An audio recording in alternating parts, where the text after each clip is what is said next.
Hello दोस्तों, ये video regarding है एक बहुत ही बड़े घोड़े बुलंद और उसके बहुत ही लंबे ओनर जगदीप सिंह सोनू जी के बारे में। लंबे कद के लोगों को शौक़ रहता है कि उनके पास राइडिंग के लिए लंबे घोड़े हों, ऊंचे घोड़े हों। सोनू जी ने बुलंद घोड़े को एक बड़ी कीमत देके ख़रीदा था। ये वीडियो में हम बातचीत करेंगे सोनू जी के बुलंद घोड़े के साथ रिश्ते के बारे में।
सोनू भाई जी, सत श्री अकाल। सत श्री अकाल भाई जी।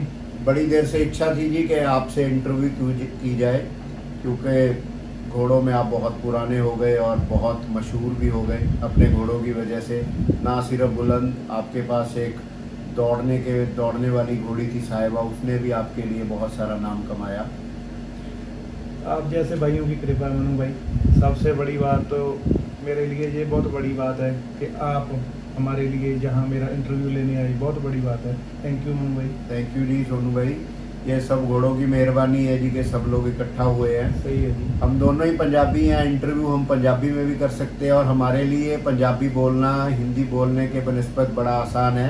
मगर फिर भी जो हॉर्स लवर पूरे इंडिया से हमारे साथ जुड़े हैं, इस वजह से हम लोग ये इंटरव्यू हिंदी में कर रहे हैं। शायद हमारी हिंदी उतनी एफिशिएंट नहीं होगी जितना कोई हिंदी स्पीकिंग आदमी बोलेगा, फिर भी हम लोग ट्राई करेंगे कि हमारी बात हम अच्छे से एक्सप्लेन कर सकें। सोनू भाई साहब, आपको कितना समय हो गया ऑलमोस्ट घोड़ों में? ये शौक कितना पुराना है आपका? मनु भाई 25 साल तकरीबन हो गया। और आपकी एज कितनी होगी अब? 40 साल। तो घर में पहले से घोड़े थे या आपने ये शौक शुरू किया? नहीं मनु भाई, 15 साल का था मैं।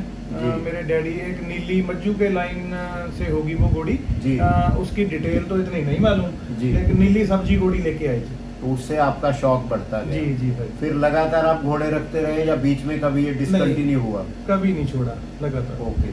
और ये शौक के बाद फिर आपने पहला महंगा घोड़ा जो खरीदा वो बुलंद था जी। तो वो बुलंद खरीदने का आइडिया आपको कैसे आया? बुलंद के साथ आपका रिश्ता कैसे बना? खरीदने के बाद बना या खरीदने से पहले भी आपके ध्यान में वो घोड़ा था? मनु भाई ऐसा है, इतने कॉस्टली घोड़े का तो कभी सोचा नहीं था जी। आम घोड़ियां रखते रखते उनकी हाइट भी होगी, जैसे जो मेरी पहली घोड़ी थी उसकी हाइट होगी 59। ओके जी। और जैसे मेरे फादर साहब प्रजापत थे हमारे गांव में, उनकी एडवाइस लेते थे जी। तो उन्होंने सजेस्ट किया 2 घोड़ियां और ली। उनकी हाइट मनु भाई आप सोच नहीं सकते कितनी होगी, ओनली 54-55। ओके जी। हाँ। वैसे उस समय में शायद लोग बड़े घोड़ों के पीछे इतना थे भी नहीं। हाँ, लोग उसकी सवारी के गुण ज्यादा देखते। उसके बाद मैं आपको बताता हूँ कि फिर मेरा ट्रेंड कैसे शुरू हुआ जी। हमारे पंजाब का ही कोई एक आदमी है जी। मैं तो छोटा था, सारा 16-17 साल का। हाँ। बड़े मतलब हमको तो शौक होता है कोई घर में आएगा हम उसका इज्जत मान करें। हाँ। कोई पंजाबी में उसका नाम नहीं लूंगा, वो आया, मैंने तो उसका बहुत रिस्पेक्ट किया जी। लेकिन वो घोड़ियां देख के कुछ ऐसा बोला हाँ। जो मेरे को पिंच कर गया। ओके। हाँ। फिर मैंने अपने फादर साहब से बोला लड़ाई की घर में कि इनको सेल करके अच्छी घोड़ी लूंगा। ओके जी। तो उसके बाद मैंने लिया था मनु भाई जो ढीकियां वाला घोड़ा था, हाँ संजाब, हाँ, उसकी ब्लड लाइन से घोड़ा लिया था। ओके। ते उसकी हाइट बड़ी थी? उसकी हाइट 61। ओके। तब के लिए हमारे लिए वही अच्छा तो था। एकदम आप 5 इंच ऊपर चले गए तो काफी हो गया। जी ते और उसके बाद फिर एक कोकरी वाले का बच्चा लिया, माथे पटा था उसके, जी प्लेस था, और वो घोड़ा लिया। उसके बाद वो गैरी भाई ने ले लिया था मंडी से, वो भी मज्जू के ब्लड लाइन में। जी जी जी, हाँ हाँ। उस बच्चे को लेके जब मैं मंडी गया मनु भाई जी, तो वहां पे मेरा साथी था काम करने वाला, उसने बताया कि सोनू भाई जो बुलंद है जहाँ से अपन घोड़ी मेट करा के लाए थे, हाँ, उसका सौदा हो रहा है। अच्छा। हम तो मनु भाई उसको एक दर्शन करने गए थे, बुलंद के। देखने गए। हाँ, मैंने बोला कि क्या पता कहाँ जाएगा, चल इसका दर्शन करके आते हैं। मेरे को अंदर से बहुत पसंद था बुलंद, इच्छा तो थी खरीदने की, हाँ, मगर प्रोग्राम कोई नहीं था। कोई प्रोग्राम नहीं था। और अंकल जी भाई जो बिल्लू, हाँ जी, भैनी रोड़ा से जगप्रीत के डैडी जी, उनके पास गया ते दुआ सलाम के बाद मैंने पूछा अंकल जी भी घोड़े का सौदा हो गया? वो बोले भी नहीं बेटा, थोड़ा सा बात रुक गया, कसर बाकी रहेगी। तो मैंने उनसे इतना ही बोला कि अंकल जी इतना अच्छा घोड़ा आप, जब मेरे को मालूम पड़ा ना कि तमिलनाडु साइड से कोई ले रहा था, तो मैंने बोला आप पंजाब में रखिए इसको। तो वो बोले बेटा आप ले लो, पंजाब में रह जाएगा। मनु भाई कसम से 1 सेकंड के लिए भी नहीं मैंने सोचा, बस ओके। हाँ, उन्होंने बोला तो मैंने बोला मेरे को कितने में दोगे? 40 से उन्होंने शुरू किया, मैंने 25 बोल दिया। ओके। वो 35 पे आ गए, फिर मैं 30 पे आ गया, बस इतने में सौदा हो। तो ये उस समय का बुलंद जो था सबसे महंगा घोड़ा था। सबसे महंगा घोड़ा 2013 की बात है। 2013 में ये कद में भी उस समय शायद सबसे बड़ा जी हाँ, उस समय घोड़े मैक्सिमम 62 के अराउंड चलते थे उस समय, जो स्टैलियन थे। जो बुलंद है ये फौजी का बच्चा है। फौजी का बच्चा है। उस समय शायद ये बुलंद सबसे बड़ा घोड़ा था जो मारवाड़ी में हम गिन सकते हैं। और नुकरों में एक घोड़ा था, वो भी इनके पास ही था, रोड़ा बहनी वालों के पास पहले। हाँ जी, सिंधबाद, जिसको सिंधबाद बरड़ा घोड़ा, जिसके मालिक अभी ज्योति मांगट है। शायद अभी भी वो घोड़ा जिंदा है। नहीं, वो एक्सपायर हो गया घोड़ा। उसकी भी हाइट बहुत ज्यादा थी। हाँ जी हाँ, सिंधबाद उसका नाम था। तो फिर आपने 30 लाख में घोड़ा खरीदा और मंडी में इसका पूरा चर्चा हो गया, और आपको शायद वो मंडी फीस भी पूरी देनी पड़ी। जी, लेकिन मेरा इतना फायदा हो गया, जो भी मैंने वहाँ पे सच्चाई से बात की जी, और ठेकेदार मंजीत सिंह, मैं उनका अभी भी आभारी हूँ। उन्होंने अप्रिशिएट किया, उन्होंने ये भी अनाउंस भी किया कि यार सच बोलने वाले इंसान देखो, इतना बड़ा जो सौदा है कोई भी मंडी में नहीं करता, हर कोई अपना पैसा बचाता है, मंडी फीस कोई भी देना नहीं चाहता। हमको भी लोगों ने बोला तुम जाके घर से घोड़ा ले आता। मनु भाई उसमें रीजन ये था, एक तो कल को कोई ना मानता कि ये घोड़ा हाँ इतना महंगा लिया है, ठीक है जी। कोई बोलता 10 का लिया होगा, साला ऐसे बोलते हैं, कोई 8 का बोलता है ना जी जी। तो उसका 1,20,000 सरकारी फीस बना है जी, 4% के हिसाब जी जी। तो उन्होंने क्या किया मनु भाई, मेरे को बोला आप 60 दे दो, 60 आपको छोड़ा। तो ये पंजाबियों वाली बात उन्होंने मंडी के जो थे ठेकेदार उन्होंने भी की। हाँ, मंजीत सिंह जी ने मेरे को 60,000 रुपया छोड़ दिया जी।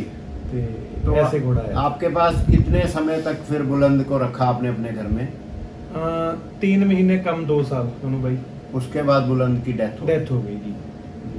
तो जिंदगी में ऐसे घोड़े बार बार मिलना बड़ा ही मुश्किल है, भले आप पैसे और लगाओ, मगर कुछ घोड़े होते हैं जो स्पेशली कोई भगवान की कृपा से इस दुनिया में आते हैं, और जब उनको दोबारा वैसे घोड़े ढूंढना बड़ा ही मुश्किल काम है। मनु भाई एक ना हमारे पंजाबी में अपने जहाँ कहावत है कि पंजाबी में बोल के बता दूं अच्छा रहेगा जी। कहते होंगे मनु भाई बोर्ड दी था बोर्ड बड़ा औखा लगता ठीक है जी। बरगद के पेड़ के नीचे बरगद कभी पैदा नहीं होता है। उसका रीजन ये है कि बार बार तो मैं इतने पैसे लगा के घोड़ा ले नहीं सकता। देखो हम आम फैमिली से बिलोंग करते हैं, ठीक है जी।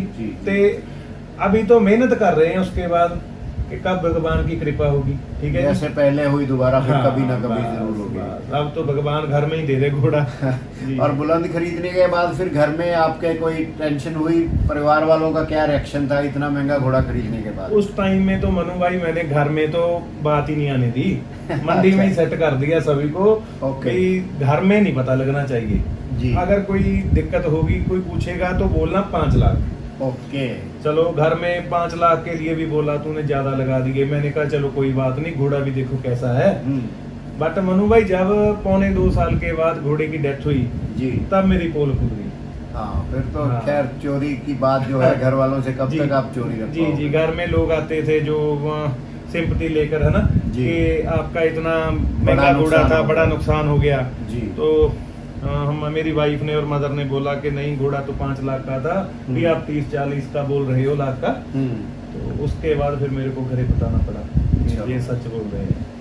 और बुलंद जब आपके पास था तो उसकी ब्रीडिंग ऑलमोस्ट कितनी हुई होगी, कितनी घोड़ियां उस समय मेट हुई होगी? मनु भाई 100 के राउंड घोड़ी है जो मेट हुई। हाँ जी, तो एक बड़ा नंबर है। हाँ, बड़ा नंबर है। मेरे पास डिटेल भी है घोड़ियों की।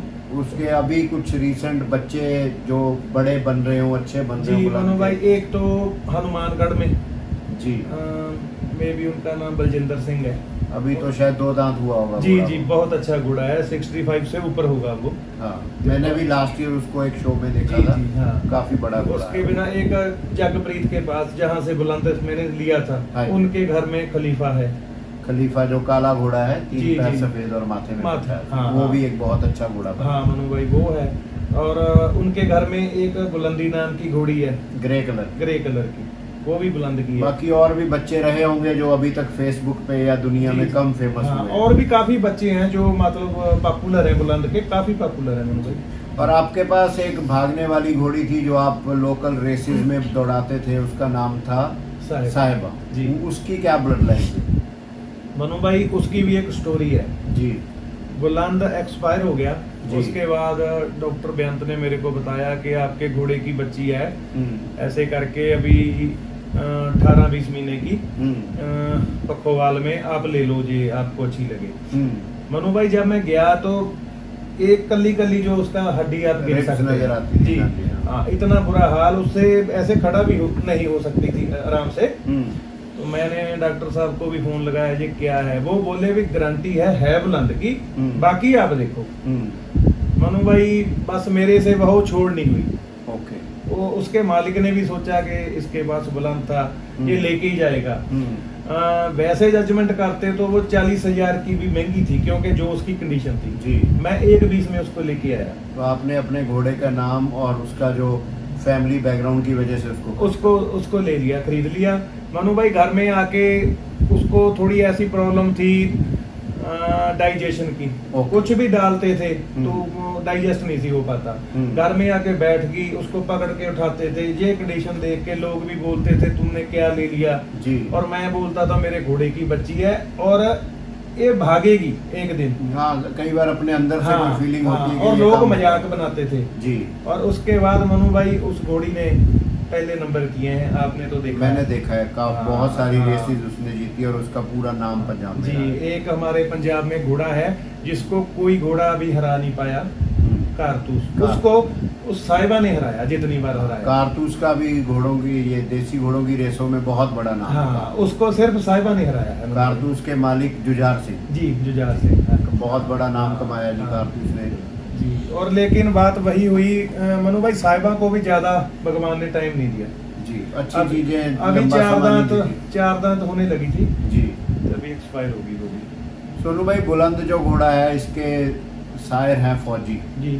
फौजी के मालिक हैं जतेंद्र पाल मांगड़। मुझे लगता है वो पैदा तो कहीं और हुआ था, मगर वो लंबा समय से जतेंद्र पाल मांगड़ जी हैं जी। इनको ज्योति मांगड़ लोग बुलाते हैं, उनके पास ही रहा है जी जी। बुलंद की बात कर रहे हैं? बुलंद भी ज्योति मांगड़ जी के घर में ही पैदा हुआ था? नहीं जी, सतपाल जौल जी। अच्छा, तो इन्होंने खरीदा था वहाँ? हाँ, मैं आपको एक और बात बताता हूँ। जिस दिन मैंने बुलंद लिया जी, मेरे को खेपावाली से भाई बबलजीत जी का फोन आया जी। तो उन्होंने बोला कि हम ऐसे, हमारे पास बुलंद की माँ है, आपने जिसको भी खरीदा है जी। तो मैंने उनसे फर्स्ट टाइम बात की थी, तभी उन्होंने बताया कि यार हम सतपाल जौल जी से जब जी इसकी माँ लेके आए थे, ये छोटा सा था, और उन्होंने बोला कि यार इसको साथ में ले जाओ। तो हम बोले इसको हम क्या करेंगे? वो हंस के बोले कि अगर हमको मालूम होता है ये बुलंद बनेगा तो हम छोड़ के नहीं आते इसको वहीं छोड़ाए थे। बाकी ये कुछ चीजें हैं जो आदमी को बचपन में, कुछ घोड़े तो कहते हैं कि होनहार के पालने से पैर नजर आते हैं, मगर कुछ ऐसे घोड़े भी होते हैं जिनके पीछे भगवान का हाथ होता है और वो बेशक बहुत अच्छी केयर ना की जाए या बचपन में वो उतने अच्छे ना भी लगे, फिर भी वो बहुत अच्छे घोड़े बन जाते। जी मनु भाई। तो सतपाल सिंह जौहल जी का इनके ब्रीडर होने में भी एक बड़ा नाम है। सतपाल सिंह जौहल एक वो इंसान है जिन्होंने शानदार घोड़ा पंजाब में खरीद के वो लाए। पहला मारवाड़ी घोड़ा था जो काफ़ी महंगे रेट में बिका था, और उन्होंने उस घोड़े से खूब ब्रीडिंग करवाई पंजाब में। हाँ जी, शानदार घोड़े। जी बहुत अच्छा। बड़ा इसको किया ज्योति मांगड़ जी ने जी, बुलंद। चलो सोनू भाई साहब, थैंक यू वेरी मच। बाकी घोड़े आपके देखते हैं जी, और हमारी दुआ है कि दोबारा बुलंद जैसा कोई बेहद बुलंद नाम का घोड़ा आपके फार्म पे आए।